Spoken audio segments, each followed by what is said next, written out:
That's your cue. That's my cue. Good morning. They're not going to say good morning back. I know you're not going to say good morning back.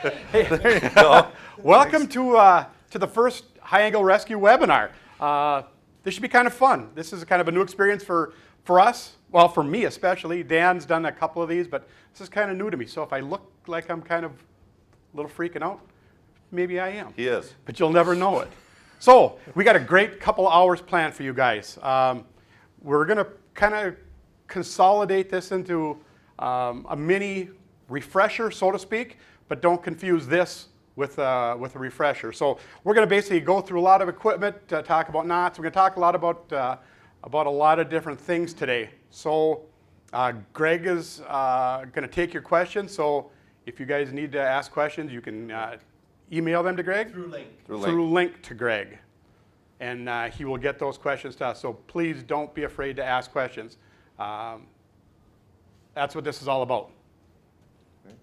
So, hey, I'm John with First Strike. Remember Dan? Dan Ladder with First Strike. We are going to be doing the webinar today, a couple hours. It's something we're trying, seeing if it's effective, seeing if it works. We're looking at maybe doing this each year then to kind of help catch up some of the people that have not made it to a refresher that year. Some of the other things that are kind of going on with this program, obviously we are still doing the refreshers. We'll talk about those here in a minute, but we also yesterday spent a day with 6 of your employees doing a Train the Trainer. The idea of the Train the Trainer program is, again, on the years that you're not able to make it to one of the refreshers, they'll be able to come around to the different shops, to the different locations, get some people together. If it's a bad weather day or a down day, you'll be able to get the equipment out, do some stuff, do some rappelling, do some pickoffs, do some sked work, do some Z-rigs. Pretty much just about anything that we do in the refreshers, you can kind of refresh on those as they go through the year. The off years, partway through the year, just good ways to get people's hands on it. The refreshers are not getting replaced by that by any means. We still want to do the annual refreshers. Those are very important. If you haven't been to a refresher in a couple years, we did 4 refreshers this year. We did 1 initial class as well. In the 4 refreshers, it was very, very clear to us who had been to a refresher recently and who had not. So a lot of the people were just flying right through the skills, no problems, no hesitations, very confident in what they were doing. And then there was a lot of people that were struggling. And when we talked to them, they're like, yeah, geez, I haven't seen this for 2 or 3 years now. So I kind of forgot some of this stuff, and I'm having to try to remember some of this. So it makes a big difference, and we can see a huge difference in the confidence level of the people that have been to refreshers and have not been to refreshers. So it is important to make sure you try to get signed up for those if you haven't been to one. I think kind of the goal is to get everybody to a refresher at least every other year, and then on those in-between years, catching some of the Train the Trainer stuff or the webinar or something to kind of get those skills out.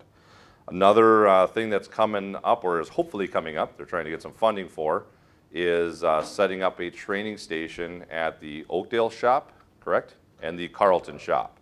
And so they're actually going to have some permanent anchors put in place, so that way people can actually do some rappelling and stuff right out of those shops. And they'll actually be permanently set anchors and then some additional equipment to make that as realistic as possible. They're working on getting you guys a couple of MPDs for some belaying, so that's what we were teaching. So one of the skills we were teaching the trainers yesterday is that belaying part of that. We did hear some stories about some people that are going out and practicing stuff and not having that belay line. We very much discourage that. You really shouldn't be leaving the ground without that secondary attachment, that secondary line. So make sure if you are going out training that you are doing it right, you're doing it safely. All right. So we'll keep rolling. I don't know, where did I leave off? Oh, we were talking about Oakdale and Carlton. So they're going to be setting up some permanent stations there, potentially, as long as the funding comes through, for some training sites. So we got 1 north, 1 south kind of thing. Another opportunity for training there. The other thing we want to make sure that people are aware of is the 6 toolbox talks that you guys have. They're on this program. There's a couple, a few different ones. One for tying knots, one for setting up the Z-rig. There's pictures in there. Sked. The sked, yeah, they're very good toolbox talks. They are located in the R drive. They are on the R drive, and we're going to hopefully move them to Bridge Supervisor A to Z. Okay. As long as we get the photo sign-offs or whatever, or blur out people's faces for FBI identification or whatever. So, But those are a great resource, again, when you've got a down day, when you've got a bad weather day or something like that, pulling one of those out, and as a group going through those skills, those are not something you need to train the trainer for. That's something you guys can easily do on your own. So those are a great resource for you as well. The whole thing is here, the more you guys play with this stuff, the more you mess around with this stuff, the more you do this stuff, the more confident you're going to be, the more comfortable you're going to be if and when that day comes when you actually need to do this stuff. These are very perishable skills. If you don't use them, you are going to lose those skills. So making sure you're taking advantage of those refreshers, making sure you're taking advantage of the train the trainers when they're coming around. I'm sure once that train the trainer program is up and running, they'll get the word out who those 6 people are, and you can start kind of scheduling them around when you guys have an opportunity to do that. So those are kind of the different training opportunities that are in place. But today for the webinar, we're going to start moving really quick because we got a little delay there. So we're going to start talking about some of our knots that we're using when we're dealing with the knots for our rope rescue. Did you give them a rope? Or? I did, but let me, why don't you, while you're handing those out, Okay. why don't you, remember guys, this is all Plan B. Okay, remember we have Plan A and Plan B. This is all Plan B stuff. These skills are all that last, there's nothing else we can do. We've called 911 and we have to leave the bucket. If you can stay in the bucket and wait for another snooper, wait for the fire department, wait for someone, wait. Do not use this skill unless you absolutely have to. This is a dangerous thing. I mean, there are a lot of risks there. So this is that last ditch effort. I know we have spoken to a couple of guys, in the last few months that kind of have that impression of, well, if I have to get out of the bucket, I'll just rappel down. That is only if you absolutely have to, and you absolutely have no other choice. So keep that in mind. Always call 911, but use this only in an emergency. So the 6 knots, we've got it pared down to 6 knots. There are only 6 that you should need to use to do what we're teaching you guys to do. There's a whole bunch of other knots, or fancier knots, cooler knots. That's great, but these 6 will get the job done. We'll get it done safely. So we've only got a couple people in the classroom here, so we're going to pick on them a lot. But remembering starting out with our basic overhand safety knot, this is the one that you use to tie your shoes. If you look down and you have Velcro on your shoes, this might be difficult, but otherwise you should be pretty straightforward. The simple overhand safety knot we want to use when we're backing up all of our other knots. You can do either a single or a double, it doesn't matter. But when we tie a knot, doesn't matter if it's a figure 8, doesn't matter if it's our square knot, we always want to tie those safety knots around those, just to back that primary knot up. So that is our by far most basic knot. And both Craig and Sarah were able to complete that one swiftly, so we won't dwell on that one too much. We have 3 figure 8 knots that we use. We use the simple figure 8, we use the figure 8 on a bite, and we use the figure 8 follow through. By far the most trouble we've seen across the refreshers is the figure 8 follow through, so we'll go through that one as well. But the simple figure 8, that's the one that we're going to find in the bottom of our rope bag. That's going to be that stopper knot. We've got a 150-foot rope. You guys are in the process of building a 200-foot bridge up on the range. So having that stopper knot when you throw your 150-foot rope off your 200-foot bridge is an important thing so that you don't fall the last 50 feet. So that's another problem that we're going to solve in the future. We're going to have to get those guys a couple of longer ropes because they got a bigger bridge. You guys had to go and build yourself a bigger bridge. Until then, we were all good. But the stopper knot, simple figure 8, you're going to find that in the bottom of the rope bag. That way you're also not losing your rope bag. It should be tied in the bottom of the rope, but it should also be tied through the loop in the bottom of your rope bag, so that way you aren't losing your rope bag in the end. Is that one? You want to pop that one up there, John? A rope bag? Yes. So they can see that simple figure 8 right at the end there as that stopper knot. It's right there. And there it is. There you go. Okay. Whether you do it through this grommet hole or you do it through the loop that's inside the bag, doesn't really matter as long as it's in there. If you've got it like this, we kind of suggest dumping the rope out and putting it inside the bag. That way you don't have this tag end that gets caught on stuff. And so either or works. So tying that simple figure 8, we'll put a bite in the rope. We've got the end that we're tying with.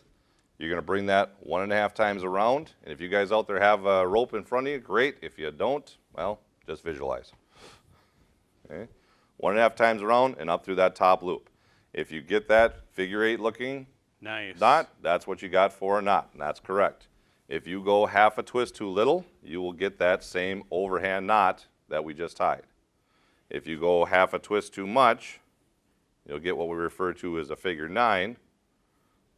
Looks a lot like the figure 8, but it's got the extra spinner on the side right here when you got this extra coil here. When it's tied appropriately, you'll just have the 2 loops. And it looks like an 8. Yep, looks like the number 8, hence the name figure 8. Figure 8 on a bite, this is the one, if you're only going to learn one, this is the one you want to learn because 90% of the time that's the one you want. It gives us a loop in the end of the rope. So we put that bite in the rope, and then we're going to put a second bite in the rope and tie the same knot we just tied. 1.5 times around and up through that top loop that you create. That will give you the loop in the end of the rope, so you can clip your carabiner into that, and you can clip that into your anchor, you can clip that into your patient, or whatever you need to clip into. Okay. When we tie that, we want to try to neaten it down, and we tie that overhand safety knot around below it. Whether it's a single or a double, doesn't really matter. Okay. You about done there, Johnny Beard? We're all waiting for you. Done. Are you sure? Done. Okay. So, why is my knot better than John's knot, other than the fact that it always is? Dress it up. Okay, didn't dress it up very well, so it's not looking very good. It'll be fine. It'll be okay. It'll be just good enough, you know, but there we go. So, properly dressed. Woo! Good catch. What else is wrong with John's knot? Sarah, what's wrong with John's knot? It is a figure. Oh, it is. Yep, it is a figure 8. Oh, he's got a long. Say it, say it.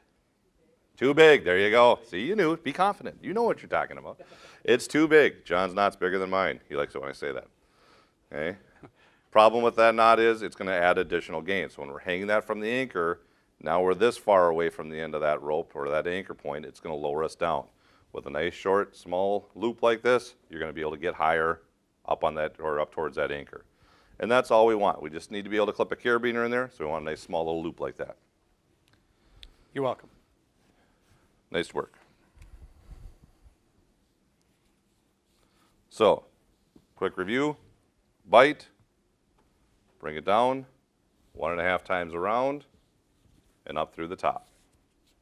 Tying that figure in a bite. Again, this is that bread and butter knot. This is the one you should know backwards, forwards, upside down, be able to tie in your sleep. Because that's the one most of the time that you're going to be using. Figure 8 follow through, definitely a little bit more complicated. Okay.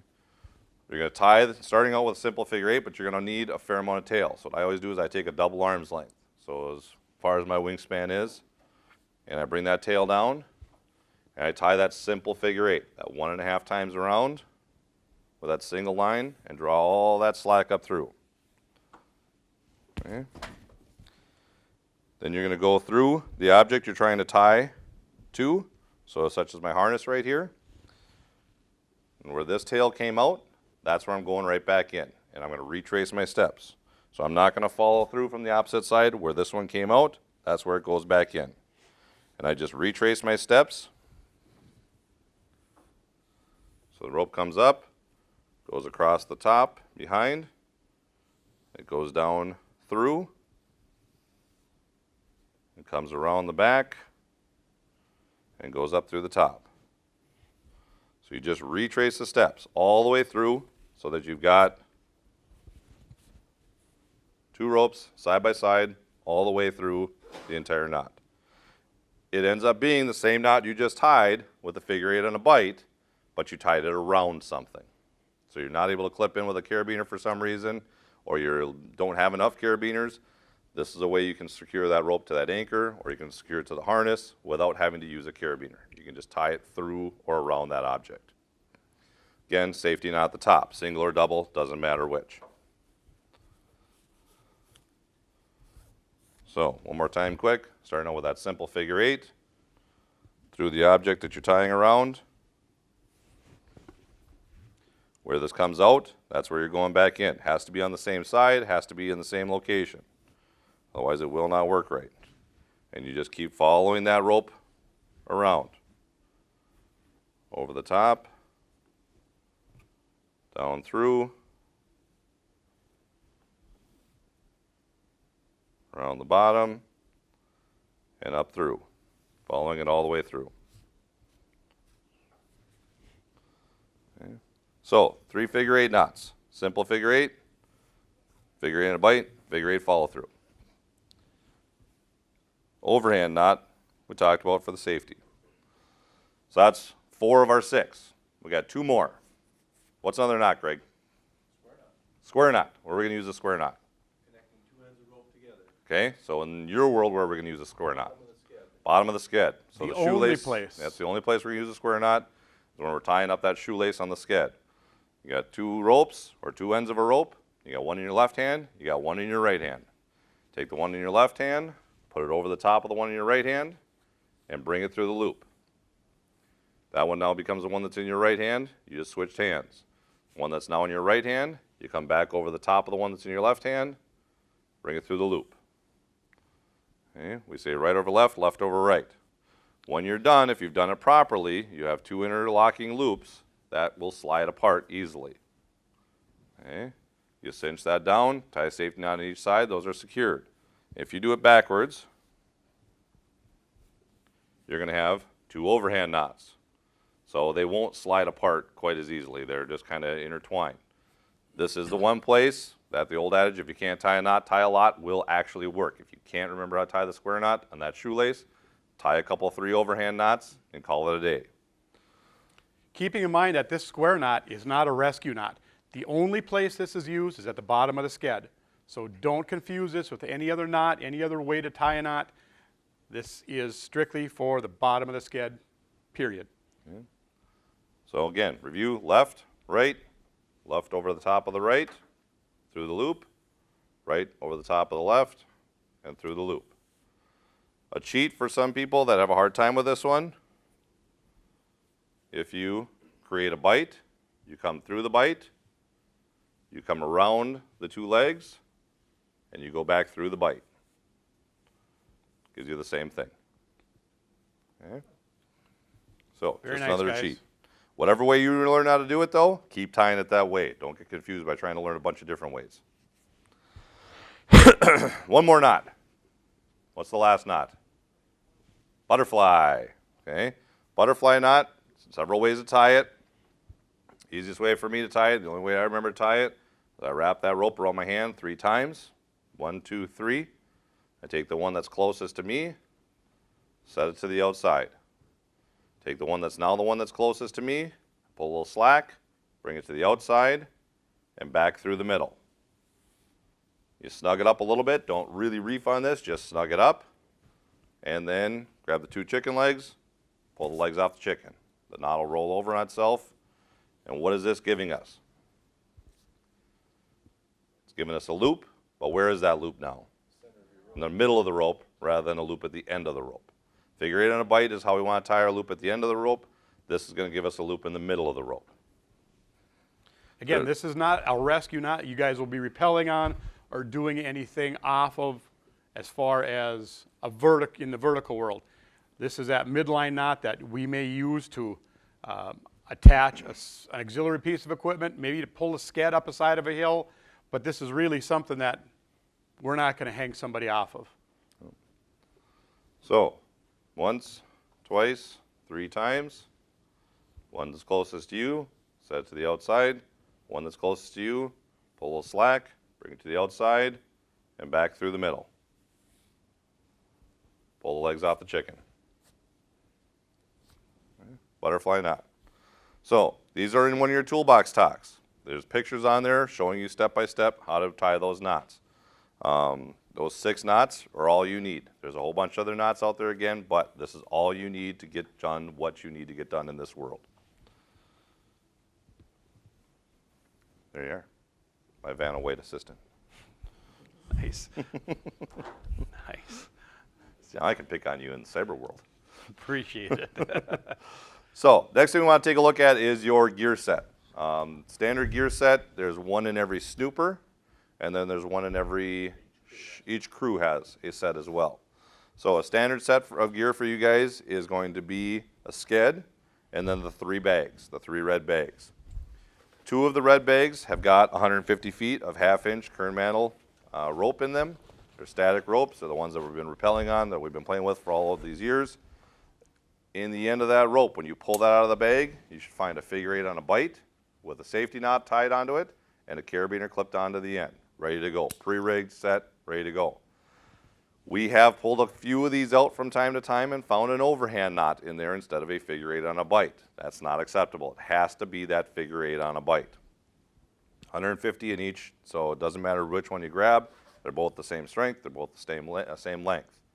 We did pull one out this year that had a little bit of sliminess to it and a little bit of moisture on it. Make sure you're taking a look at these ropes to make sure that they are staying in good shape.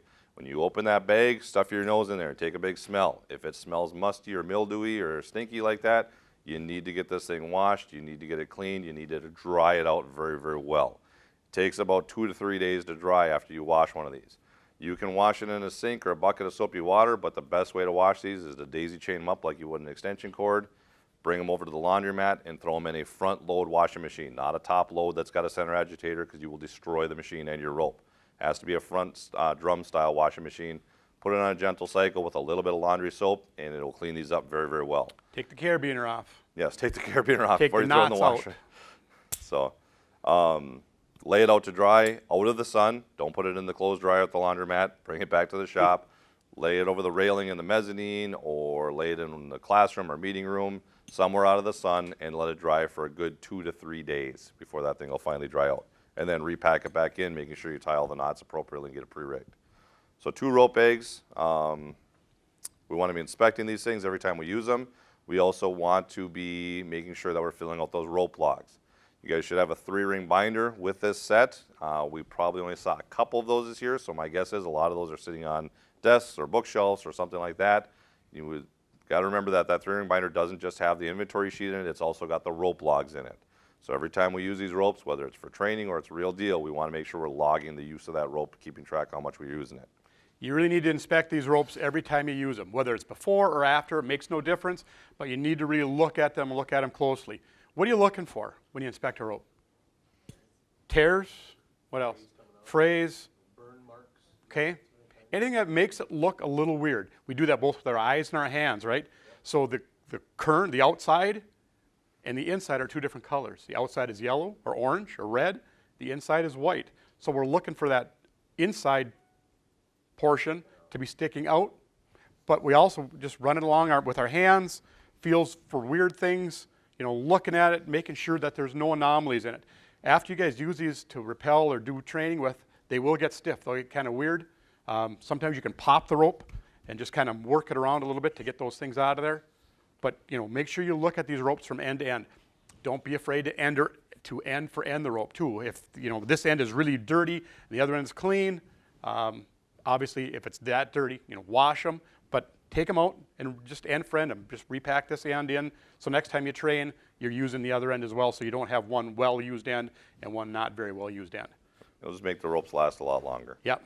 Ropes are good for 10 years as long as they keep passing their inspection, but when they do start to have problems, these are life safety ropes. If you find something wrong with them, worried about getting in trouble shouldn't be the thought that you have. They're only about $1 a foot, so it's $150 for a new rope. It's not the end of the world. Obviously, we want to be just trash them just to trash them, but if you got a bad rope, you need to replace it. Life safety, and we don't want to take any risk with that. So 2 bags with the rope in them, and there's a little bit of extra room in there. We'll talk about that extra room and what that space will be used for. So we got the sked, which we'll talk about in a little bit. We've got the 2 rope bags, and then we've got the gear bag. The gear bag is the same red bag, looks just like the rope bags, just got a bunch of gear in it instead of the rope. When we pull the gear out of there, they're all the same. We've got a set of anklets, okay, or wristlets. These if you're doing some horizontal work, if you're going into some culverts or something like that, anything that you're going to be working just in that horizontal plane, you can hook these up on that person, clip that leash into them, and you can drag them out. I know in D1 they've got a couple of pre-rigged Z-rigs that they use with these with horizontal tag lines. So if they do send people into the smaller diameter culverts, a 30-incher, they can hook these up, and if something goes wrong, they can pull them out, and they've actually got a pre-rigged Z-rig on it so that they've got that mechanical advantage if they need to. That's a separate set of gear, separate from this stuff. But there is a set of anklets in here in case you needed those for that as well. We've got the Aztec kit, which has got the 4-to-1 system with a couple of carabiners on it. Okay. This is going to be used could be used as a pickoff, but we're also predominantly going to be using this when we're using the pick pole out of the snooper. Remembering that the minimum standard that MnDOT has set for you to go out on a snooper is the pick pole and the Aztec kit. That is MnDOT's minimum. Some of the operators have set their own minimums. If you're going in my snooper bucket, you're going to bring this with you. It's also up to you. You can have your own minimum. Nope, I'm going out there, I want this, this, this, and this. That's absolutely 100% okay. You want to make sure you've got what you feel you need to get yourself down, to get yourself back up, to get yourself into a safe location, depending on what work you're doing and where you're going today. On a side note with that, your high work plan is an awesome document. It's a document that you guys should always be using. I know it's not required, but you guys should be using that, and that will kind of give you that, here's my equipment cache, here's what I can pull from that equipment cache, here's what we're working today, here's what we're doing today, what kind of equipment do I need? So again, that's that document that kind of makes you talk about it in your pre-job meeting about what we're going to do today, where we're going to be working, what kind of equipment will we need. Excellent document. The other side of the pouch has just got the 50 feet of rope. It's just coiled up there like the rope bag is, just kind of randomly stacked in there. So as you go to elongate this thing out, that should feed out of there nice and clean. So, Aztec kit. Then we have what we've been calling the stringer, so the stringer of hardware. If you look at this from side to side, it's all pre-rigged, it's all set to go. This is what it should look like when you pull this thing out of the bag. You got 2 pairs of ascenders, 2 lefts and 2 rights, pre-rigged with their beaner and their prusik loop. 1 short, 1 long. It doesn't matter if the short's on the right hand or the left hand and vice versa. Makes no difference as long as you've got 2 matching pairs. So we've got 2 pairs of ascenders. We'll talk about the functionality of those in a bit. We've got 2 descenders, the Petzl ID descenders. Along with that is the pickoff strap and the pair of scissors with the pickoff strap. Make sure that those are all clipped together. So this is our going up pile, this is our going down pile. Our last one has got the carabiner with the last pair of prusiks and our 3 pulleys. That's going to be when we're building our Z-rig for that steep angle. So, nice and pre-rigged, set up with the equipment that it belongs with. We were probably about 75% this year on these being set up properly. So there was a few that were a little bit jumbled up, a few that were missing a few pieces. Important to make sure that you've got the equipment. And we'll talk about the functionality of each of these as we go through those. Last 2 things in the bag are the 2 anchor straps. Okay, 2 6-foot anchor straps. There was actually one location that had 8-footers instead of 6s. Doesn't really matter. But these are those rescue anchor straps. They are different than your personal fall protection anchor straps if you have those. These are 2-person load rated. We can use these in different configurations. These are, all of this equipment is that life safety rescue equipment. It's not fall protection equipment. It's not, for pulling on some gear or structures or anything like that. This is strictly for that life safety rescue performance. So don't be cheating and grabbing this stuff to move other stuff around or, pull up on that big drill that we need to get up there or pulling on that piece of angle that we need to get in place. This is strictly for life safety use only. Okay. Let's see, that is the gear. So, next thing we're going to do is we're going to start talking about how we're actually going to put some of this stuff into play. We're going to review how we're going to actually hook up the Petzl ID for rappel. We're going to kind of do that in a horizontal realm here so we can see it on the camera. It's kind of hard to rappel in a classroom. So we're going to kind of go horizontal but talk about the actual hookup. So give us a moment while we kind of adjust.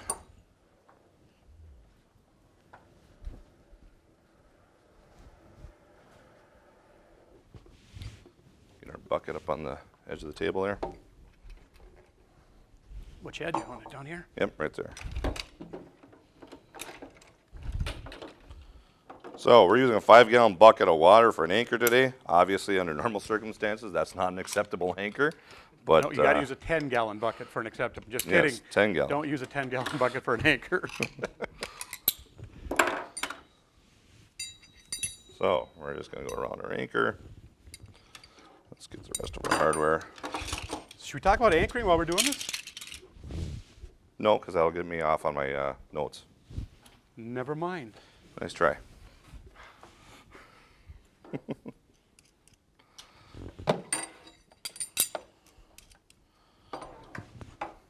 All right. So, hooking up the Petzl ID. Petzl ID is what we're using for that descent device. How you're going to hook into this kind of depends a little bit on you, and everybody should remember what their personal preferences are. If they like having the right side or red side facing them, or if they like having the black side facing them. Most right-handers like the red side facing them. Most left-handers like the black side facing them, but it really doesn't make any difference whatsoever. If you like to go opposite, that's totally fine. We did pretty good this year with the refreshers. Most people were flying right through this. We did still have some people that were a little bit confused on which way to lace this thing. When we're lacing this, there is only one way to lace it. It doesn't matter if you're using this, or I should say, there's only one way to lace it correctly. I was corrected yesterday, yes. Yes, there's only one way to lace this correctly. You can lace it backwards, but that's not right. So there's only one way to correctly lace this. When you do lace this, it doesn't matter if you're going to lower somebody. It doesn't matter if you're going to belay somebody. It doesn't matter if you're going to repel yourself. It gets laced the exact same way no matter what. The key is where the knot is. If the knot is attached to the anchor, great. If the knot is attached to the patient, great. It doesn't matter. Where the knot is, that's where it's going to come out of this device. So the oval end is where the picture of the knot is, down in there. So if you look at that device, you can see that little picture of the knot. That's the end that the knot is going to come into. So when you're lacing this, you put that oval towards the anchor, or oval towards that knot, and you're just going to slide that in, just like that. So the picture of the knot is coming out that way, the loose end is coming out this way. That's the only way it laces no matter what. The only other little problem we have from time to time when people go to lace this, if they have the handle locked, it's closed at the top here and they can't get the rope in there. You have to have that handle in the open position so that you can actually fit the rope into place there. So look for that picture of the knot. There's the knot. The knot was pointed towards John because I'm hooking him in as the patient. It doesn't matter. If I'm hooking into his harness, that's where the knot is.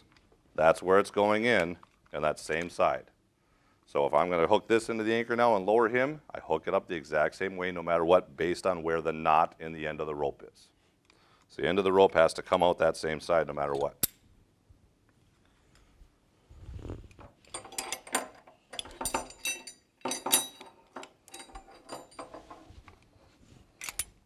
So I lace that in, close the gate, and then I put my carabiner in to the end of that. Turn this around to hook it into my harness. Again, if I'm right-handed, most people that are right-handed like the red side facing them. Most people are left-handed like the black side facing them. It doesn't matter as long as you just line this thing up with your harness. One of the things that we've seen people doing too is they'll get it lined up like this, but then they'll twist it because they want to hook it down into their harness. Problem is then, you just turn this thing upside down.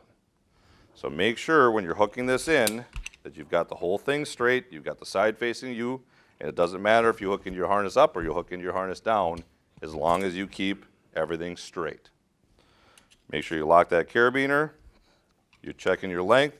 If you're coming out of a bucket, you need to make sure you've got enough slack, so when you hook in, you're out over the edge of that bucket. If you're coming off the edge of a bridge, you want to make sure that you've got that out over the edge of that bridge.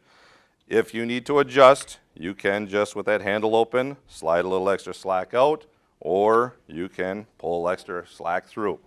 So you can adjust that length even after you've got it laced in there. It doesn't matter. You don't have to unhook it to redo that. Once you've got your length adjusted to where you want, make sure you lock that handle down. You want that handle in the lock position before you step out over that edge or step out of the bucket or step out the door of the snooper. You want to make sure that that's locked in that lock position. Where the tail end of that rope is going to go, if you're right-handed, you want that going down your right-hand side. If you're left-handed and you hook in the opposite direction, you're going to want that going down your left-hand side. Again, it makes no difference whatsoever. If you hook this thing up and you get over the edge and you realize that you're hooked up backwards, just switch hands and go down the opposite direction. You may not be quite as comfortable that way, but that's easier than climbing back in, unhooking, rehooking back in. It's going to save you a lot of time. You can roll this thing very easily with either hand. The biggest thing we've seen, and these guys have seen out there in the field, is when a guy takes his hand off the rope. Yep, so when they're rappelling down, get a little resistance there for me. Yep. So they're rappelling down, and then they want to look at something, and they just let go. If you're gonna let go of this thing, you need to make sure before you do that you bring that handle down to the lock position. Now I can let go and look and see what's going on. Do I need to go a little bit lower? Do I need to go a little bit not quite so low? You need to make sure if you're gonna let go of this thing that you lock the handle. We had a lot of people that were rappelling down and then they would just let go and look. If you're letting go, get in the habit of locking that handle every single time. If you're going to let go to do work, you want to make sure that you lock that handle, and then what are we going to do with the tail end of the rope? Okay, bring it through the carabiner, bring up some slack, and do what? Overhand knot. Overhand knot. It doesn't matter if I tie that overhand knot around here, or if I tie that overhand knot around here, it makes no difference. What I don't want to do is just a half hitch like that. I want to make sure that I'm doing a full overhand knot to make sure that that thing is going to stop. That is going to allow you then to go hands-free to manipulate your pickoff strap or your patient or whatever else you need to do. The only time you should ever have to stop and lock off like this is if you're actually stopping to do a pickoff or something like that. If you're stopping just because you want to adjust your harness a little bit because you're getting pinched on your hip or something like that, you know, so you're rappelling down, it's like, man, boy, that's kind of uncomfortable. You rappel down, just lock your handle. Now you can adjust, do what you need to do.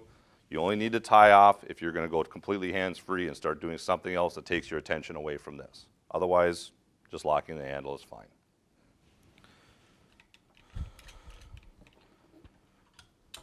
The descent device works very, very well. If you don't pull hard enough down on the handle, you're not going to move. If you pull too far on that handle, you're going to trip it up and you're going to go to that too far position. Give me some anchors here again, Jay. Pull up some slack here. So, if I'm rappelling down and I go to that too far position, it will lock up.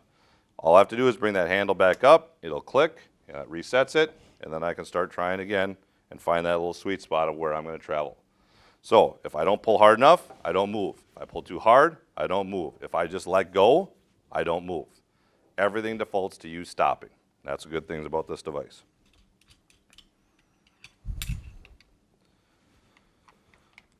Anything else on the ID? Good. All right. So, You guys have any questions on the ID?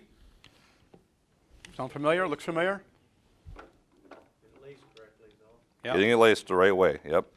If you do lace it backwards, you're not going to fall. That little cam, you got a little tooth cam right here. If you lace it backwards, that will slam the gate shut and it will stop you. That's the good news is you're not going anywhere. Bad news is you're not going anywhere. You are now stuck. So unless you're within reach of the bucket and can climb your way back in there, you are stuck and somebody else has to come and get you now. Well, if you're the last guy on the way out of the bucket and you do that, there's nobody left to come and get you. So now you're kind of in a bad spot. Make sure you lace it the right way. When we put this in combination with our pickoff strap to do our pickoff, this is another thing that we saw a number of people doing a little bit off this year. Most people were getting it pretty good, but just as a review for everybody. First of all, you've got the scissors. Always make sure you bring the scissors with you when you're using the pickoff strap. If you aren't able to pull that person's weight up off their hook, you can always cut their screamer with that scissors. So just clip it on that harness somewhere out of the way. With the pickoff strap, we've got the two ends of the pickoff strap. We've got the fixed round buckle and we've got the adjustable triangular shaped buckle. Which end is staying with me? Round end. Round end. The fixed end stays with me. The adjustable end points towards your patient. So the pointy end points towards your patient. So when I hook this into my harness, I've got my Petzl ID hooked up on my rope. If I put my carabiner on my harness, I hook into myself first, and then I hook onto the pickoff strap second. But the pickoff strap needs to be on the outside.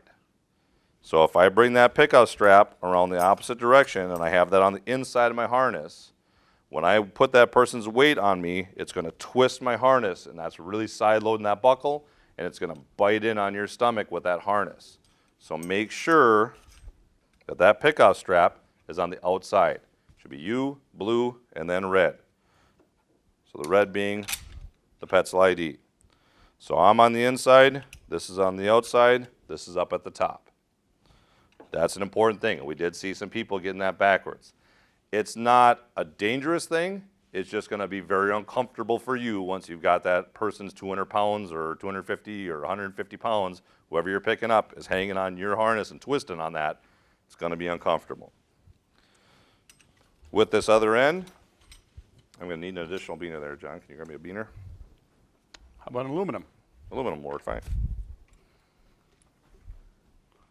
So you grab another one of your carabiners, and you've got that on that adjustable end of the buckle. And I can hang this on my chest. I can hang this up on my shoulder. I can hang it on my side rings here. It doesn't matter. I just want it kind of out of my way. That's the end I'm going to attach to my patient. So I've got everything checked. All my carabiners are locked. I'm ready to go over the edge to do that pickoff.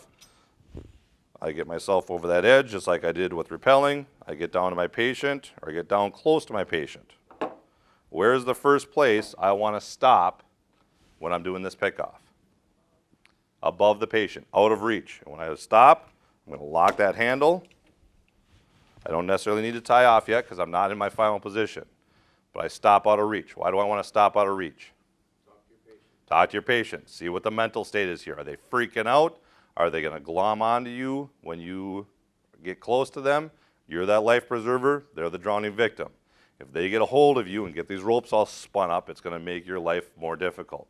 So stop out of the reach, have a little conversation with them. Hey, Bob, how's it going? I'm doing all right. Okay, I'm going to get you down. I'm going to come down. I'm going to hook onto you, and we're going to get you down. All right, sounds good to me. Hey, Bob, how you doing? Give me the bleep and bleep bleep out of here. Bob, you need to calm down. Bleep you. Don't tell me to calm down. Bob, you need to calm down. You might need to talk to them. You might need to yell at them. You might need to crack them across the head with your foot. Whatever it takes to calm them down just a little bit. Okay? If they're not calm, just wait, because eventually they will pass out, because they're in a position that they are going to pass out on you eventually. And you need to talk to them, try to calm them down. You do not want this person getting a hold of you. Once you've got them calm, then we're going to lower ourselves down a little bit more. Where's the second place we want to stop in order to perform our pickoff? Feet down about their armpit area. Okay, you want your toes at their armpits. Because remember from previous classes you guys have been in, we want to be able to use our legs to lift. If you go too low and you tie off and you're already low, you can't come back up. You're better off stopping just a little bit high and readjusting yourself and going a little bit lower if you need to. Stop with your toes at their armpits is a really good spot to stop. Once you got your toes at their armpits, we'll lock the handle. We tie off so that we can go hands-free. And then we're going to reach down with that adjustable end, and we're going to hook them by their dorsal ring. That's where we want to do that pickoff if we're doing a pickoff from up in the air, where we've got a hanging patient. If we're doing a standing pickoff out of a bucket, that's a different deal. We'll talk about that here in a second. But if we're going down to get somebody, we want to stop. We want to get them by their dorsal ring. We reach down, and if you've got that patient between your legs, that's kind of really hard for you to reach down because that rope is going to be keeping you from bending down and getting down in there. So put that patient off to your side, and now you can spin down sideways, and you can reach down and clip that dorsal ring. Once you clip that dorsal ring, don't forget to lock that gate on that carabiner. And then, as you're coming back up, bring that tail up with you. When you're hooking into them, you need to make sure that that pickoff strap is straight. If it's got a bunch of twists in it, and you pull a twist up into this buckle, it's going to get stuck. It's going to get jammed up. You're not completely hosed at this point, because what can we always do? We can always cut their screamer. Okay? But if we have that thing straight, it gives us the ability to be able to pull up on that patient and hoist up. When you go to hoist up on that person, you're going to put your feet underneath their armpits, you're going to use your legs to lift, you're going to use your arms to lift, you're going to use your back to lift. It is not proper body mechanics at all. When you're doing this in training, please do not get anybody hurt over this. If you got a big fish on the line, don't be afraid to cut their screamer. In training, they can just step up on a ladder and we can unhook to take that weight off. We don't want somebody blowing a shoulder out during training. And maybe we should talk about stretching right now, or mention that stretch too. Yep, that's one thing that we did have some issues with some people kind of tweaking themselves during training this year. Make sure that even though this is a train day and not a work day, if you guys do your stretches, this is something that's almost even more important on these days when you're out training with this stuff, because you are going to be physically pushing yourself pretty well. So make sure you're stretching out your shoulders, you're stretching out your back, and you're getting ready for the day, because you are going to be doing some hard work, even though you're out not out doing your normal hard work. You're doing something different today. So don't forget to do that as well. Once we pull that slack up and we've got them up off their line, we've got enough to unhook them if we can. What are we going to do with the tail end here? Wrap around, tie it off. Okay? Just an overhand knot, round itself is all we need. Okay, down near that buckle. Oops, sorry. So that thing's not going to slip on us. Once we've got that tied off, that's when we're going to finally unhook their lanyard. We don't want to unhook their lanyard until we have that tied off. We saw that happening a lot this year as well. And every year we always see that. You get that slack out of there and you let go and you just want to get down. You got to not forget that last step of tying that off for safety. So tie that off, unhook their lanyard clip, and down you go. Tie that off, cut their lanyard, and down you go, whichever way you're working. So key steps to that pick off. Big thing is remembering this has got to get hooked up properly. So you got to make sure you lacing that Petzl ID properly, but you also need to make sure that that pickoff strap is outside of you. You're on the inside, they're on the outside. Another pickoff that we may end up doing is what we call a standing pickoff. If we're both in the bucket, but one of you has a broken arm or has an injury that will not allow them to rappel down themselves, you may need to carry that person down with you, or you can lower them potentially. So there's a couple different options. If you want to bring that person down with you, we're going to do a pickoff, but we're both standing at the same location. So I'm not going to come down and be above that person. So, John, you're going to have to come over and be my close partner now. Okay. So when we're in the bucket, we're going to pre-rig this thing. And rather than hooking him on his dorsal ring and having him hanging down low, I want to have him hooked right into me directly.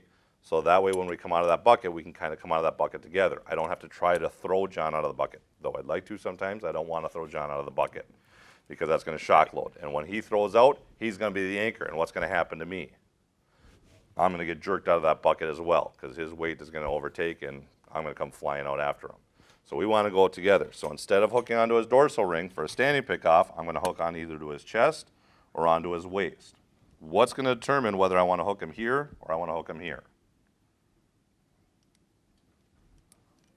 What's that? A little bit. That'll affect it. A little bit. Whether or not he's conscious. Because if he's unconscious and I hook him at his waist, how is he going to hang? He's going to be hanging flopped over upside down. If I grab him up on the chest, that's going to keep his weight up.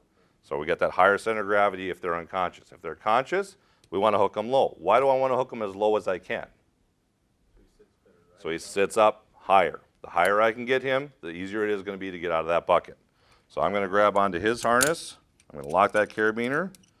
And this time, I am going to pull that pickoff strap all the way tight. I'm going to bring that tight as I can so that we're right next to each other. I'm still going to tie that overhand knot in there to make sure it doesn't slip. And then when we go out of the bucket, John is going to be sitting between my legs, facing me. Not a real comfortable position to be sitting with one of your coworkers, but hey, this is the way it works and this is how well it works. This is a good time for your coworkers that are on the ground to get their cell phones out and take some good pictures that can show up at retirement parties and things like that. But it's the best place for him to be because when I get him down in between my legs, I can now use my legs to control him and manipulate him and push him away from the bucket and get him down to the ground as easy as I can. Coming out of the bucket together, if we can hook up high on the bridge, is a fairly easy thing to do. If the only option we have is coming out of the bucket itself, this can be very difficult. The other thing to think about at that point is those anchor points in your bucket are only rated for a one-person load. If I'm putting two people on there because that's really my only option, what do I got to do with those anchor points? Tie them together. Yeah, I'm going to have to grab two of them, and I'm going to have to hook onto two of them to make sure that I've got that shared load, that two-person load capability. Okay, something to definitely think about. So standing pickoff, you're going to hook them in the front. A hanging pickoff, you're going to hook them up on the dorsal ring. I don't like being this close to you. It makes me nervous. Yeah, thanks for making me not do that. I didn't want you there any more Although than you wanted next to year, be there. when we do it, we do it with a snooper and do it outside, Yeah. You know, we'll be illustrating and demoing, you know, these actual skills kind of from start to finish, hopefully. And next year is going to be more of a skill-based webinar, I believe, half day, no kidding, just skill after skill after skill. I think that's kind of the route we're going to take. Or a 2-hour webinar, but basically with skills, not a half-day webinar.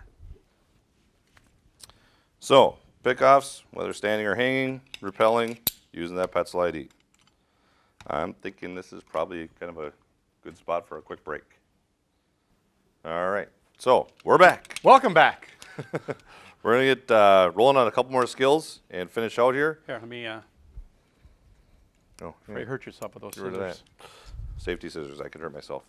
So, next thing we're gonna talk about real quick is ascending. You guys have 2 pairs of ascenders. Some of them, the pairs, one of them has a yellow handle, one of them has a black handle. Some of them, the whole thing is yellow and the other one is black. It really doesn't matter. You got one right and you got one left, and that's all that matters. Doesn't matter which colors they are or which color scheme they are. With these ascenders, these are again going to be used for us to climb back up into the bucket. When we're rappelling, when we're doing pickoffs, that's about getting us down to the ground. This is about getting us back up into the bucket. We may not be able to go down to the ground because there might not be ground. It might be water underneath you. In the springtime, you know, the Mississippi River's floating along at about, 38 degrees. Not really a good time to go swimming in the river. So we want to make sure that if we aren't able to go down, we want to be able to get back up. One of the ways that we can get back up is by using the ascenders to climb back up into the bucket. A couple things to remember when we're hooking these things in. We've got one ascender with a long loop and we've got one ascender with a short loop. It doesn't matter right or left hand as long as you've got one long and you got one short. Where is the long loop going to go, Sarah? Because Greg's not here. On the bottom. Okay, that's going to be for our foot. So when we're hooking that into the rope, as a reminder, to trigger these things, you're going to pull down on the plastic, and then you're going to swing that out to the side. When we place that on the rope, you just click it into place, and it clicks right in. You want to have that at a height that you're going to be able to put that loop into your boot. The other one is going to be the one that's going to attach to our harness. A little disclaimer about our anchor here. Yes. Do not use your overhead or your screen. Your projector screen as an anchor. That is not a suitable anchor. That is not good. This is just for demo only. Kind of like our 5-gallon bucket of water. Yeah, don't use it. Yeah. Not a good plan. Not appropriate anchors. Okay. Where do I want to put my boot, or where do I want to put this loop into my boot? Into I'm gonna call it up next to your heel, down to Yep. the midpoint. Right in the arch of your boot, right in the center. right up against that heel plate on your boot. You don't want to have just your toe in there because it's too easy for your foot to slip out. Once you got this thing on there, you want to stay there. So get that caught right in the arch of your boot. Now, again, you don't get any force either when you start to push with the toe of your foot. So you want it right in the meat, right in the center. Second one's going to attach just above that, and we're going to click that into place. The one with the shorter loop, doesn't really matter which color it is. In this case, it's orange. This one is going to be the one that attaches to my harness. How I attach this to my harness depends on the person. Most people are going to bring that through that waist ring, and they're going to basket that into that carabiner, making sure to lock that when they've got that in place. This is how the vast majority of you guys hook into this thing. If you are particularly vertically challenged, you may want to wrap around an extra time or two to shorten this up, okay, to make that a little bit shorter. What we don't want people doing is actually directly linking their harness in with the carabiner. The problem with that is it removes that flexibility of the rope. We want that rope in the system. Even if you shorten it up as much as you can, we still want that flexibility of having that rope in the system. If you're particularly horizontally endowed, in other words, you're a heavy guy, you're going to want to attach to that lower waist ring, but then you're also going to want to capture that upper ring before you clip it into the carabiner. And what that's going to do is get your lift from down low so you can get as high as you can, but then by grabbing onto that chest ring, it's going to help keep your center of gravity forward. We had a lot of people that this was the first year they tried that, and they had a lot easier time climbing up the rope. It kept them much more centered. The one thing you have to remember is if you go this route and you decide to use both rings, The whole idea there is to keep you horizontal as much as possible, Vertical. or vertical as much as possible. You need to make sure that you tighten up your chest. If your chest is loose and you've got all that movement, it's going to nullify that Anything you effect. do here. So it's got to be snug, and you've got to make sure you take all that slack out of it. And don't be afraid, you know, as the trainer guys and, you know, folks that are out there doing this. If you see somebody struggling, you know, suggest this to them. A lot of times guys go, no, I've always done it this way. If they're struggling, and they shouldn't struggle. It should be as easy for them as it is for you. So suggest that they go with both loops. So, however you hook in, again, that's up to the individual. Myself, I just basket around the waist loop, and that's my attachment point for my harness. This is my foot. So my foothold, I slide my foot in there, and that's what I'm going to use to step up. Okay, obviously, I can't step up today because my screen won't hold me. The screen will It come might down. hold me. It might, but I really doubt it. So when you go to start climbing, best thing you can do is slide that waist up as high as you can get it. Get a reasonable footstep. If you're taking this and raising this all the way up here, that is way too big of a step. We see a lot of people that try to muscle their way through this. You're much better off finessing your way through this. So rather than trying to take these big, giant steps, take small steps. The furthest you're going to fall out of that basket is 9 feet. Okay, 3 feet of that almost is going to be inside the basket. So the furthest you're going to be down from that top edge of that basket is 6 feet. 3, 4, 5 steps at the most, and you're going to be right at the top of that bucket. So we don't need to make these giant steps and struggle to make the steps. Slow and steady wins the race. Okay, it's nice small little steps. This is all technique. The more that you finesse this rather than muscling it, the easier it is going to be.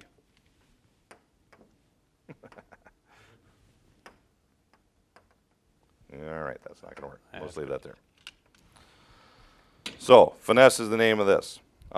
There has been a change in the design. If you guys haven't seen them yet, the snooper buckets have had some modifications done to them. I believe the only one left is the 75 out of the Metro, and that is due this summer to get that done. They've actually cut footholds into the front face of the buckets. So when you're climbing, you won't have to try to hurl yourself up into the bucket off that last step. You'll actually have a foothold in the front of the bucket so that once you climb up, you can put your foot in there and stand up on the base of that bucket and then help get yourself up and into that bucket. So the ascenders are one way that we can get that person up and in. Obviously, in order for this to work, though, what's that patient got to be? They got to be conscious and they got to be physically able. They can't have a busted arm. They can't have a bunch of blood running down into their eyes so they can't see. They've got to be physically able to do this task. If they're not, then we got a plan B for that as well. Remember, if you're in the bucket, you're the guy that's in that bucket, put these on the rope and lower them down. Don't just say, here, attach these to the rope. Here you go. Yeah. Okay? If they drop these, it's game over. So if you attach them to the rope and it's all pre-rigged and you lower it down to them, it's less work for them to do. They're the ones that took the hit out of the bucket. You might as well make their life a little bit easier if you can. And we don't want to drop these things and have them drop this. So lowering these down, all pre-rigged, hooked up to the ropes, so all they got to do is clip in and start climbing up. Also, when they get close to the bucket, don't be afraid to give them a hand. Grab onto their lanyard, give them an extra tug, grab onto their harness, give them an extra pull. Grab onto the back of their leg and help roll them into that bucket. Give them a hand. They're the ones that took the big hit and fell out of the bucket. So that's our one option for getting back into that bucket. My approved anchor. Awesome. Brilliant. All right. So, Z-rig next, we said? Yep. All right. So we're going to talk about the Z-rig and building the Z-rig. So we're going to kind of refocus on the floor now. Get the skid out of the way.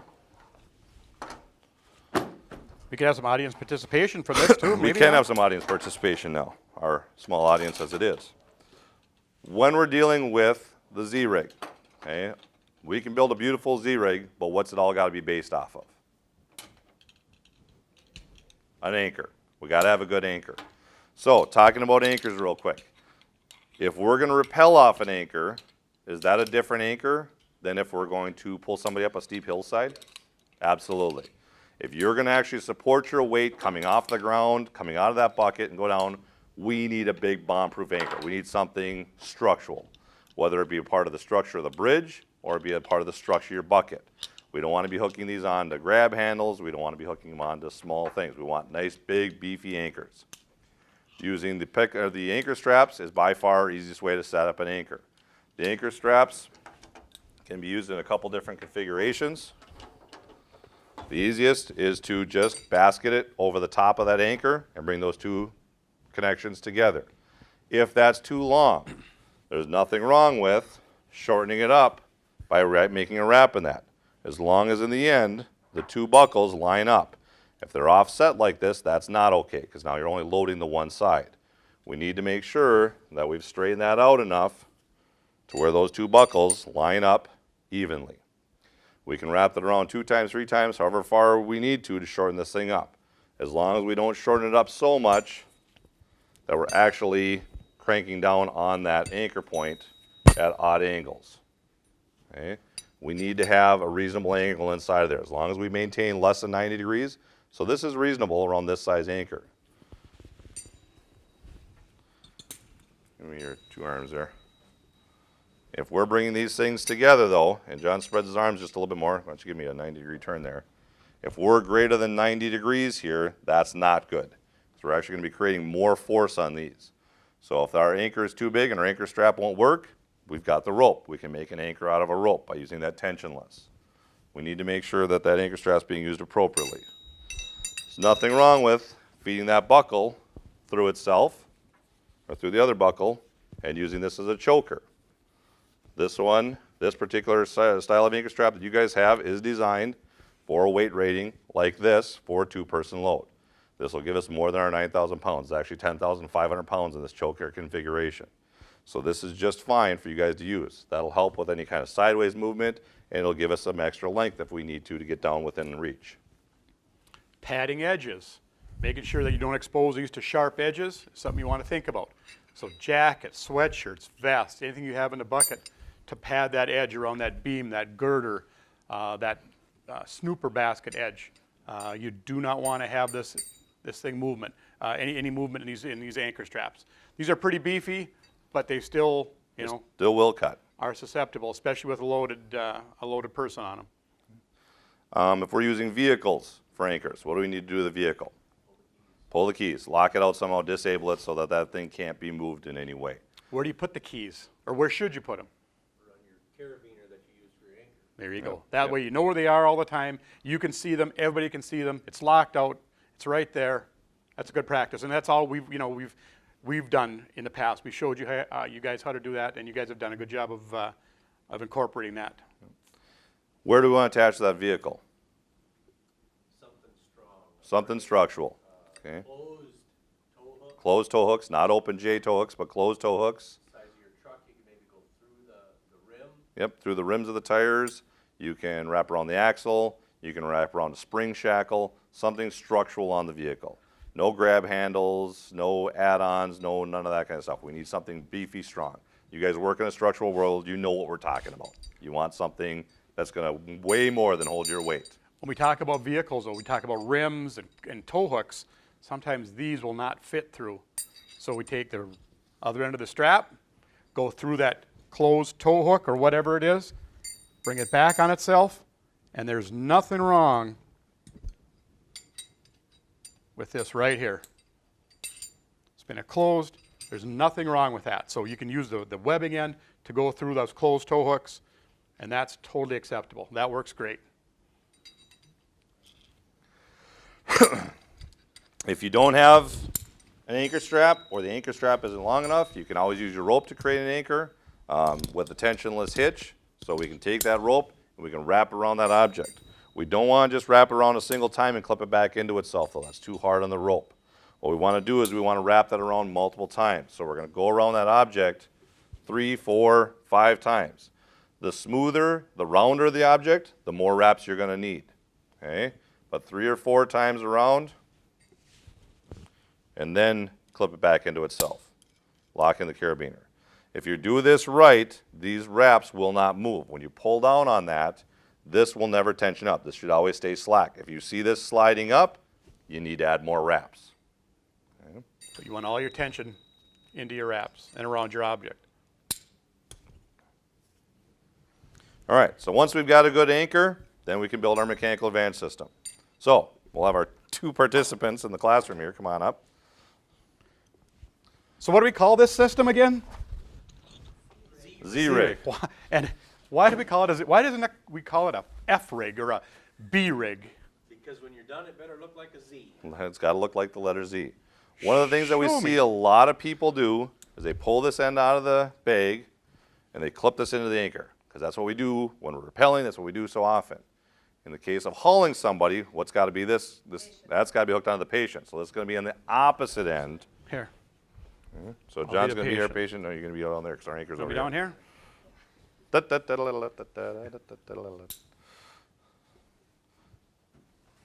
So we draw the letter Z. Okay. Boom, boom, boom. Okay. We've got 2 arches here. What's going to go in these 2 arches? Pulleys. Okay, so we need 2 pulleys. You got 2. Okay, 1 for Sarah, 1 for you.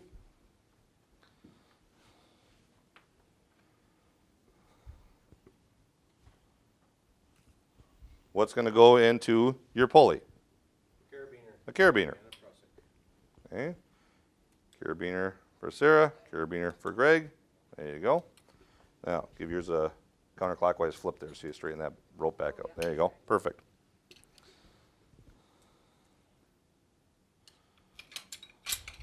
Okay. This is another one of your toolbox talks. So this is all drawn out in one of your toolbox talks. So we got 2 pulleys, we got 2 carabiners. We also need 2 prusiks. This is a change from years past. In years past, we've always had you put 2 prusiks in each location. We are going to reduce that now down to a single prusik. 2 reasons for that. 1, you're only ever putting a single person load on this system. These are rated for 4,500 pounds. That's rated for a single person load. The other reason is you guys are only ever using this for steep angle. You're not leaving the ground with somebody. So there's a lot less force and a lot less tension on these. Okay, so Sarah's going to take her pulley. She's going to attach it to our anchor. Greg is going to take his pulley, and he's going to attach it to the rope. In order for Greg to attach it to the rope, he's got to be able to grab onto the rope, so he's going to use his prusik as a rope grab. Both of these prusiks go on this same rope in the same side of the system.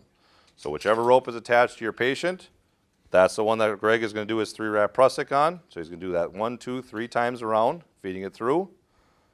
Sarah's going to do the same thing on the same rope. The only difference is Greg's is designed as a rope grab. Sarah's is designed as progress capture. They both do the same job. They're just doing it in 2 different locations. Yep, you're doing it right. Yep, keep going. And then we want to straighten that out. We want to make sure it's 3 wraps, and we want to make sure the wraps are nice and straight. If the wraps aren't straight, then you're not going to get as much friction on the rope. And this is all about rope-on-rope contact and getting that friction. Okay, skinny one goes to the outside. There you go. Snug it up a little bit. Are you able to zoom in on this prusik by chance?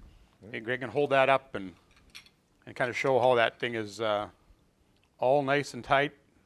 Nice and All straight. 6 wraps firmly against the rope. I see Greg's and Sarah's look like they're in 2 different. Yep, one's over the top. No, actually, they Oh, look actually, the same. they did. There's a right. It doesn't same. matter which way you wrap these, though. You can go clockwise, you can go counterclockwise. It makes absolutely no difference whatsoever.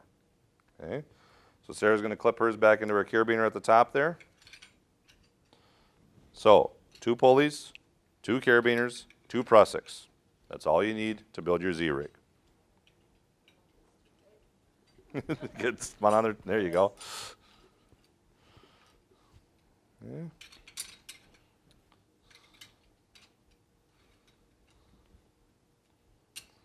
You know, then just bring that back down over that lock so that that's down at the bottom. There you go. Perfect. So, Sarah, what is your pulley doing? Is that giving us mechanical advantage? Yes. Say no. Oh, That one is. Okay, perfect. Sarah's pulley is giving us change of direction. Because her pulley doesn't move, it doesn't add mechanical advantage. It only changes direction. We're going to square this up just to make this a little easier.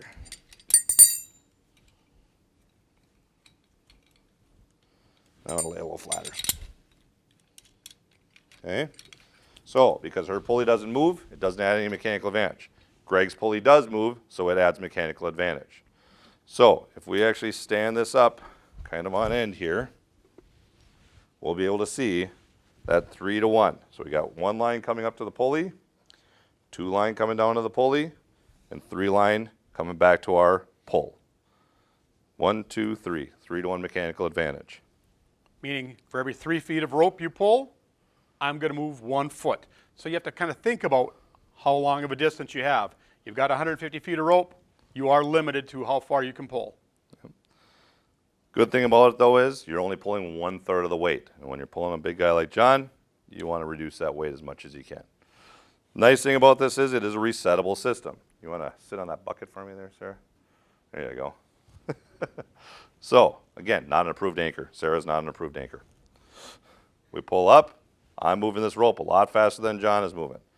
If I run out of distance here, I can snug up my prusik. I can release.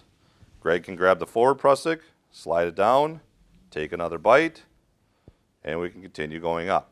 So if we've only got 20 feet of room to work, but our patient is 100 feet down the cliff, we just take him 20 feet at a time. We do this 5 times, and he's up to the top of the hill. If we don't want to walk this way, because this might be putting us out into traffic, we want to add another pulley. We take this pulley here. I'm out of carabiners. You grab a carabiner from over there, Sarah? Oh, I have one right here too. That's right. Yep, that's fine. I can take this one here. I can hook it into the same anchor. I can hook it into a different anchor. What that's going to do. Did you get wet? It's full of water. That's all right. And this allows me to pull this way instead of pulling this way, and still John is going to come up the hill. So now I can walk down the shoulder of the road rather than walking out into traffic. All that pulley is doing is changing direction. It's not adding any extra mechanical advantage. You can turn and walk down the hill. Yep. I can actually now come down the hill and use my gravity to help pull John up the hill. Wave at him as I How go you by. doing? If I trip, fall, or whatever else, this thing snaps down. That progress capture is going to capture John. He's not going to go sliding back down the hill, except for he's side loaded on his carabiner. Naughty, naughty, naughty. There you go. Okay. Don't stand up. All that Prusik is doing there is project capture. Progress capture. Yep. That's all that one's doing. This one's the one that's grabbing on so we can pull on the rope. That one's just there for progress capture. It doesn't matter if you use the short Prusiks or the long Prusiks. You use one short, one long. Doesn't matter. Simple mechanical advantage system to set up. Again, this What? is in your toolbox talks. We'll have to change it now to the single prusik. Yep. Yeah. And if they, you know, the talk was yesterday. Well, you may have somebody Yep, that we can says, take it geez, I was taught 2 originally. I want to put 2 on. If you want to put 2 on, Go ahead. that's totally okie doke. There's no harm, no foul there. So whatever works for you, but you can go down to a single prusik if you need to.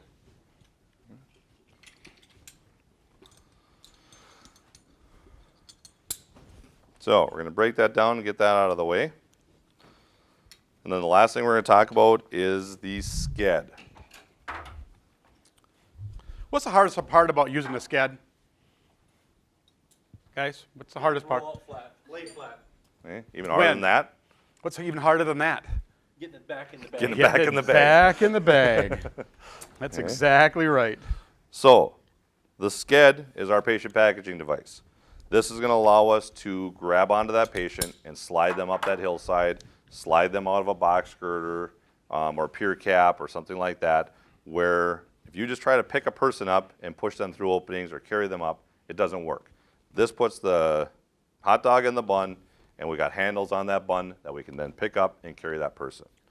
There's 2 different configurations that we're going to put them into this thing. If we're going to just carry them at arm's length, then we're going to carry them across the ground or out of a culvert or something like that, then we're just going to tie them in a certain amount. But if we're actually going to drag them up a hillside, and we're going to be kind of putting some extra tension on them, we're going to hook this up a different way. What the sked is, what the sked is not. Okay, the sked is a great patient packaging device, but what is the sked not? Not a backboard. It's not a backboard. It's not a spinal mobilization device. So if they're down at the bottom of that hill, they took a tumble down a riprap hillside or riverbank, and they're laying down there going, oh, my back, I can't feel my feet, leave them exactly where they are. Do not move that person. Take a hold of their head, hold it still, and wait for 911 to show up. They are going to have the C-collars, they're going to have the backboards, they're going to be able to protect that patient's spine. Once they're on that backboard, you can then still put them into the sked to get them up to the top of the hill. You can put these in combination with one another with that spinal mobilization. But on its own, it is not spinal mobilization. Before we pull the sked out, taking a quick look at the side pockets. In the side pockets, there's a few additional pieces you may use. In your world, pretty much the only one you're going to use is going to be these little short yellow straps. All these short yellow straps is extra grab handles. So if we pull one of these out, it's just a loop of webbing with a knot in it. You can take this loop and you can slide it through any of the grommets on the sked, and it just gives you an extra carrying handle. So if you got, again, a big fish on the line, you got a biggie in there, you may need more than the 4 carrying handles that it has. You may need to add some extra carrying handles. So that is one option out of there. The other straps in there, you're really not going to be using. So when we open this up, we slide this out of the bag. We undo the buckles to open this thing up. It takes 2 people to open this, and it takes 2 people that trust each other a little bit. And even though Greg and Sarah may not trust each other that much, I think we're going to go for it anyway. So Sarah's going to grab onto the straps. Greg's going to unroll it. If Greg lets go, Sarah's going to eat this thing. If Sarah lets go, Greg's going to eat this thing. Okay? We unroll it flat, we flip it upside down, and then we roll it up backwards. What that's going to do is it's going to take that curl out of it so that it will lay nice and flat for us. It doesn't have to be real tight. Sarah, just take yours and kind of roll it half up, and you can just push it just like that. You don't even need to roll it any further. That's plenty. Yep, just like that, and roll. Somebody roll a little bit more towards the middle. So Sarah, go ahead and just roll that just a little further. There you go. Just like that. Perfect. Now lay it flat. Flip it right side up again. And this thing will lay nice and flat. Okay. So today we're going to have you guys package up John. So where do we want John to be on this sked? Head to this end. Head to that end, because it says head down there. Foot to this end, because it used to say foot there. And it has the yellow pull handle. Okay, so head towards the yellow pull handle if your marker's worn off a little bit. Can I have my harness on? I'm not going to take your harness off. You might be injured. Okay. Yes, you can. Okay. Hang on a second, John. I'm going to grab your make those so you can just hold on to that so you don't crunch it. Where do we want him, top to bottom, left to right on this thing? Find him in the center of it. Centered. And roll him over. Okay. If that person is laying on the side here and they can't manipulate themselves, they don't want to move themselves, we may roll the... You want me in That's there? brutal. That's brutal. I'll just take it off. And I can't really take it off with my mic in there. No. So, Okay. yeah. So, there you go. Sarah's going to jump in. So, we want that person centered. If Sarah was injured or was incapable of getting in there by herself, we would just roll her onto her stomach, slide this thing right alongside of her, and roll her onto it. Once she's on it, we can slide her around on it fairly easily because you're on a nice smooth piece of plastic and it's fairly easy to manipulate the person. We want them centered left to right. We want them centered fairly much top to bottom. Sarah's going to be a little bit more of a challenge to put in this thing than John was. Why? Smaller. She's smaller. Okay? Sorry, dude. I'm trying. But smaller people are actually more difficult to put in this thing than anybody else. Fairly large people, they're big, heavy people, they're going to fit in this no problem. We've had people up to 400 pounds in this thing. Very, very tall people, we can just let the extra hang out the foot end. The head end is the part that's more important. So we want to kind of line their head up just a little bit short of the top. But if they've got long legs, they can hang out the bottom. If they've got short legs or they're really skinny, when we tighten this thing down, they're going to still be rattling around inside of this thing because it'll only tighten so much. At that point, we can make them bigger how? How can we make her bigger? Put a hard hat under her feet. We got rope bags, we got sweatshirts, we got jackets, Vests, anything you can put in there. Anything you can jam in there to kind of pad them up and make them a little bit larger. If you don't do that, it should be like a BB in a boxcar. She will move around, and that just kind of takes that whole idea of protection away. Yep. So do it right the first time. So if we're going to package Sarah up just for carrying, all we need to do is the 4 black cross straps. The easiest way to do that is get one person on each side. Let's actually spin her 90 degrees. Whee! That way you can kind of see it on the camera a little easier. So what John and Greg are going to do is they're going to scooch those sides up, and they're going to use their knees to kind of hold them in place. Where do we want Sarah's hands? There we go. Sarah just moved her hands wide because they're about to get pinched in on her sides. That's very, very uncomfortable. We want them kind of in that fig leaf position, kind of right over the top. We don't like the coffin position where they got their hands up like this because their elbows and their shoulders are going to be out. This way you're just kind of naturally all curled forward and everything lines up very well. If they're unconscious, go ahead and secure their hands in. If they are conscious, leave their hands loose. People don't like having their hands pinned down to the ground. So we want to make sure we keep those hands free, gives them a little bit more sense of control, and don't get quite so claustrophobic in this. If you got somebody that's claustrophobic and you put them in this thing, you are going to find that out because they are going to freak out. We've had some people freak out in these classes before and not like being in here. Good news is once you got the straps in place, there ain't a hell of a lot they can do about it except for scream. Okay. So we're buckling the 4 cross straps and then we snug them up. And they need to be snug. They don't need to be crazy tight. They just need to be snug. Make sure when you're lacing those buckles that there are no twists in the strap. If you pull a twist into one of these buckles, it is going to jam and it is going to take a screwdriver and a pliers to get it unjammed. So make sure that you just pull those nice and straight. Snug is snug. If you look at Sarah's hand right now, her hand is right by one of those buckles. I moved it so it wouldn't get pinched. You know. But if that happens, and it does happen a lot, where you get that metal buckle right on their hand. If they're unconscious, you want the hands in so they don't get caught on anything. But you want to throw a glove or a sweatshirt or take part of their jacket, pull their sleeve down, get something over that, because you'll chew a hole right through their skin very quickly. You'll put a big gash in their hand. So you do want to be kind of careful with that. This is all we need to do if all we're going to do is carry her. Doing okay? So we can grab those 4 handles there, or if we've only got a couple of us, Greg and I can take the front, John can take the tail, we can pick her up. Now, if we tip head down, what's going to happen to her right now? She's going to come sliding right out of this thing. Not a good deal. Okay, should we try that real quick? No. She's hanging on. If we keep her, let's go ahead and set her down.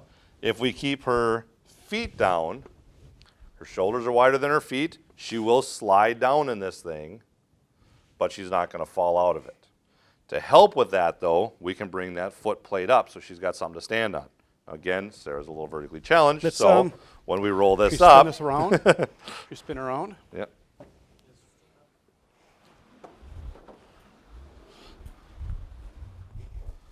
Okay, so this is where we would take, we can use a rope bag and slide this right underneath her feet here. And we can roll that up. Whatever we have available to us in order to, go ahead and go around the outside of the rope bag, to give her something kind of to stand on to hold her up in this thing. With these feet straps, we're going to come underneath and we're going to come out that one unused grommet at the bottom. Okay, then we come down into that buckle.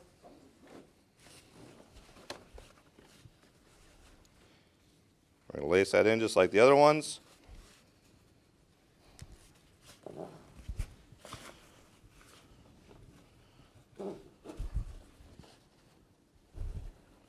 We're going to snug that up. And what that does then is it gives her something to kind of stand on so that she's not going to slide down. The reason for that is, let's go ahead and actually stand her up. So grab right here. We're going to stand you up. We promise we won't let you go. Even with that under there, you can see how close this chest strap gets to her throat. If we didn't have that, that would slide right down and this would be choking her right at her throat there. So we want to have something for them to stand on so they don't slide down and get that chest strap across the throat. Okay, back down.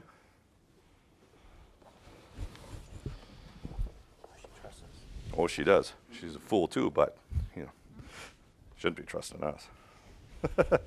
The yellow handle at the top.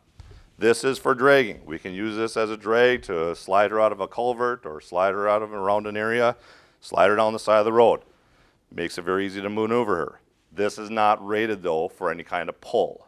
So if we're going to actually pull her up a hillside, we can't use the yellow strap. So one of the things you can do is have her hold onto the yellow strap so it doesn't get tangled up on anything. Gives her a sense of control, like she's actually doing something. She's not, but, excuse me. Last configuration is if we do want to pull up that hillside, we want to be able to pull by the shoelace. So we're going to tighten down that shoelace, just like tying your shoes.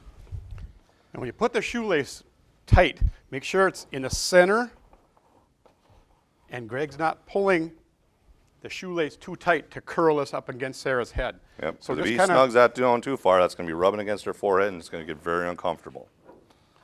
I'm just going to hold us in the center. Greg's going to take all the slack out of the shoelace. And you got to work your space from top to bottom. If you try to just grab the bottom and pull through, there's way too much friction. It's not going to pull through. So you got to start at the top and work your way down. Now, at the bottom here, we got our 2 ropes. What's our magic knot here? Square knot? Square knot. This is the one place we're going to use that square knot. So left over right, right over left. If you do it wrong this time, Greg, everybody's going to know it, just so you know. No pressure, There's no though. oh, that's, ooh. We Very blew it nice. for him. There you go. There we go. There we go. Very nice. Very There nice. you go. All right. But yeah, now Okay. where's his knot though? His knot's Yeah. at the end. So we need So to you tie can it down snug near it up, the end you can there. walk it up. Either way works. Again, this is where Dan says, if you can't tie a knot, or can't tie the knot, tie a lot. It's a very true statement. This is what the manufacturer recommends.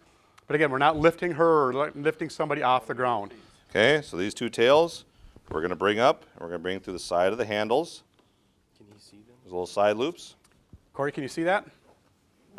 Okay. Run it up through the, make sure that they are as straight as possible. Again, with the rope bag here, it kind of throws things off a little bit, but you'd want these Normally we'd want those in between her right feet. over the top of her feet, through the handles. And then we tie a square knot again. So left over right, right over left. Again, this is the manufacturer recommendation for using this in a horizontal Square environment. that up. Little safety knot on each end.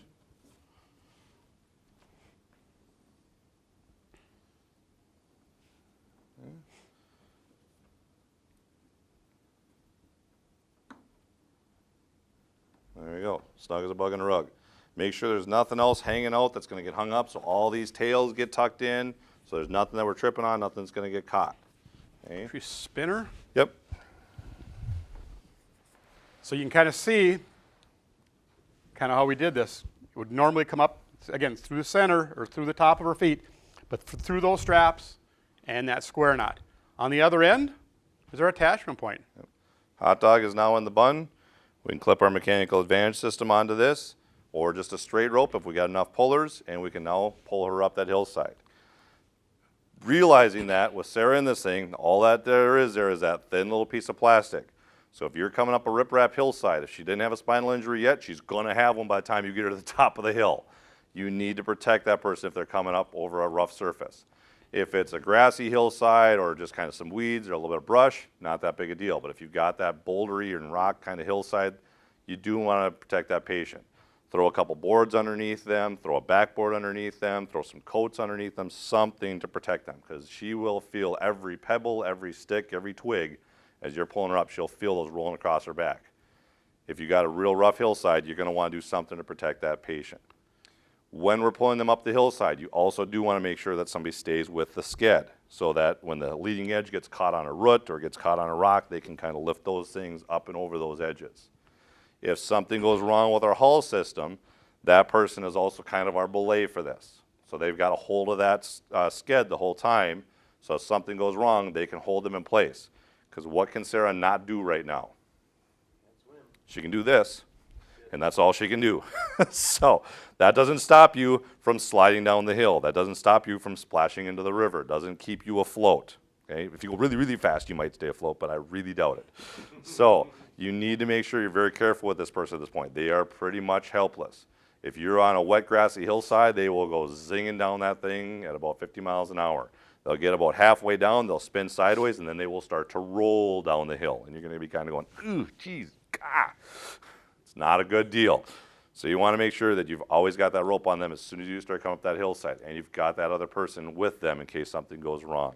There needs to be good communication between the attendant, or whoever's with Sarah, or the patient, and that haul team up top. So when that haul team is ready to haul, you know, and you're ready to move your patient, you know, you have that communication back and forth. Haul team, haul or pull. And as they're pulling, they're not pulling like crazy. They are pulling slow and steady because, again, if this gets hung up, it's going to get hung up fast. And what's that natural tendency for the haul team to do? When they feel that resistance, they're going to pull harder. So this is a slow, Yep, methodical. We're gonna start ramming your head into that rock. We've seen it happen where, you know, you guys, there's stump, but it looks like a bunch of brush. And inside that brush, there's a stump. You can go over a couple of twigs and ferns, but once you get to that stump, bad things can happen. So once we got her to the top, we've got her away from that edge, then we can unpackage her. But until you're away from that edge, keep her attached to that line. This is one of those tools that there's a lot of fire departments out there, a lot of 911 services. They got the backboard, they got the C-collar, but they probably don't have one of these. So it might be their job to package the patient and get them stable, but then it's going to go back to you guys to actually get them from the bottom of that hill back up to the top of that hill. Or outside, you know, in from the inside of that pier cap to the outside of that pier cap.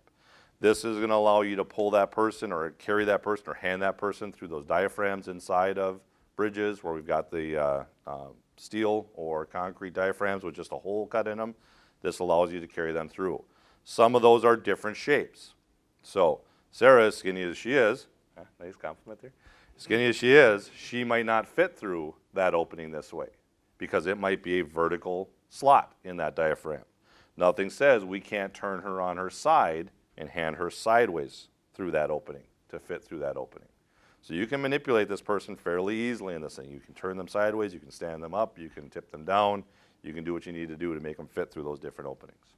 The scary part is coming out of that bottom of that bridge onto something. Make sure you're not lowering them. You know, make sure you have a stick lift or a ladder truck from a fire department, something where you're not using your rope system to physically lower her. That's something that you guys haven't been trained to do, although it might be kind of like, well, we've done that before. You know, it may not, just not a really great idea. Nope. You want, if you're going to take her out of that pier cap or out of the bottom of that bridge, through that manway, you're going to slide them down into that basket, into that bucket, and then use that to get them out of the space. All right, what do you That's think? what we got. That's the time we got. So now we'll just leave her here. We're good. Was there any questions from anybody along the way? Have you seen anything? All right. Thank you guys for sticking with us, spending a couple hours with us. Like I said, this is just another supplement to the training. Next year, we're going to maybe move this outdoors or out into a shop and actually be able to do some of these skills out of the bucket, show some of this stuff a little bit more, how you guys are actually going to do it. But just another good way for you guys to review some stuff. The toolbox talks, the review classes or refresher classes, those 2-day refresher classes, you got to get signed up for those. If you haven't been to one in a couple of years, make sure you sign up for one next year. Again, this year we saw a lot of difference between those people that have been to them and those people that haven't been to them. These are perishable skills. You got to get to those refreshers. If you want to go out and train by yourself, if you guys want to go out and train with your the trainers that we just worked with yesterday, those are all going to help you keep these skills up. So take advantage of anything you guys can to practice this stuff. Be safe, guys. Have a great summer. Thank you very much. Thank you. All right.